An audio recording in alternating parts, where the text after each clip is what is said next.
So let me just say a few words about your story, because that's why we're here today. And when Mr. Mc Cormac went to France, he was only 22 years old. Can you imagine this? And you know, this greater generation, they were all between 16 to 20 years old.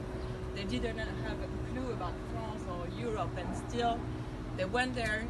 They paid for many of them the ultimate sacrifice, and they gave, you know, the best that they have to protect us and to defend our freedom and liberty.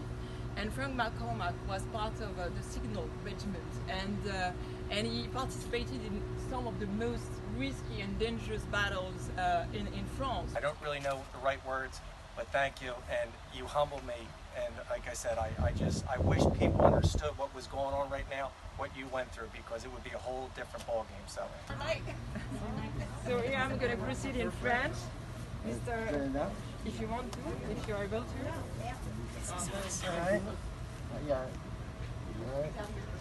Mr. Mc Cormac, au nom du président de la République et en vertu des pouvoirs qui nous sont conférés, je vous fais chevalier dans l'ordre de la Légion d'honneur.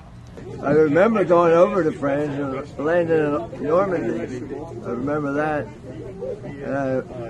They were still shooting at us from up on the hill. I remember that. We went into St. Mary-Glise was the first town we went into. We marched all night to get there.